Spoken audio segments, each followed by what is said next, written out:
अऊज़ु बिल्लाहि मिनश्शैतानिर्रजीम।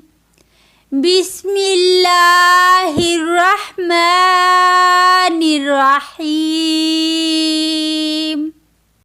अस्सलामु अलैकुम वरहमतुल्लाहि वबरकातुहू।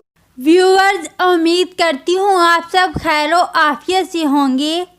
व्यूअर्स, आज मैं आपको बताऊंगी कि शैतान कौन था और वो क्या करता था और उसने हज़रत आदम अलैहिस्सलाम को सजदा करने से इनकार क्यों किया। व्यूअर्स, शैतान का असल नाम अज़ाज़ील था। अज़ाज़ील जिन्नात में से था और अल्लाह ताला की बहुत ज़्यादा इबादत करता था। उसने कभी अल्लाह ताला की नाफरमानी नहीं की थी।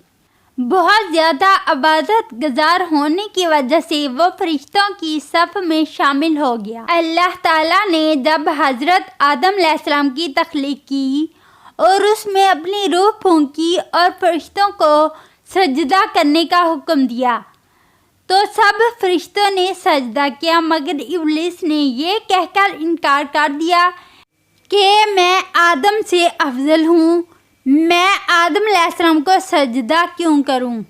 आदम अलैहिस्सलाम की तख्लीक चूँकि मिट्टी के गारे से हुई थी और जिन्नात आग की लपट से पैदा किए गए, तो इस लिहाज से शैतान ने कहा कि मैं आदम से अफजल हूँ, मैं चूँकि आग से पैदा हुआ हूँ और आदम मिट्टी से बना है।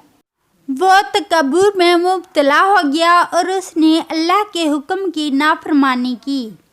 अल्लाह ताला ने फरमाया, तू मलऊन है, तूने मेरे हुक्म की नाफरमानी की है, तू मेरी जन्नत से दफ़ा हो जा, दूर हो जा, मेरी रहमत से दूर हो जा, मेरी जन्नत से निकल जा।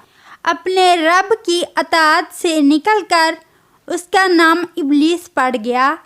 इब्लीस के मानी हैं मायूस होना, ना उम्मीद होना, अल्लाह की रहमत से दूर होना।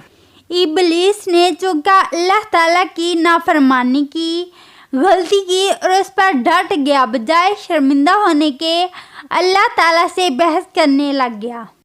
अल्लाह और उसके दौरान एक मुकालमा हुआ। अल्लाह ने उसे जन्नत से निकाल दिया, धुतकार दिया, तो उसने क़यामत तक के लिए मोहलत मांगी कि मुझे मौत ना आए। तब से वो इंसानों का पक्का दुश्मन बन गया। जो अल्लाह की रहमत से दूर हो जाए, मायूस हो जाए, वो शैतान कहलाता है।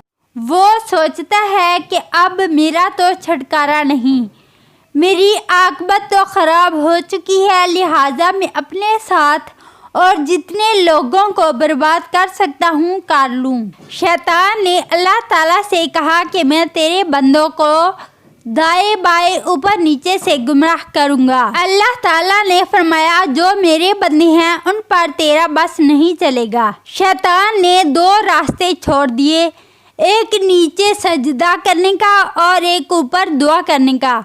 हम दुआ और सजदा से अल्लाह ताला के करीब हो सकते हैं। अल्लाह ताला हम सबको शैतान के हथकंडों से महफूज रखे, आमीन।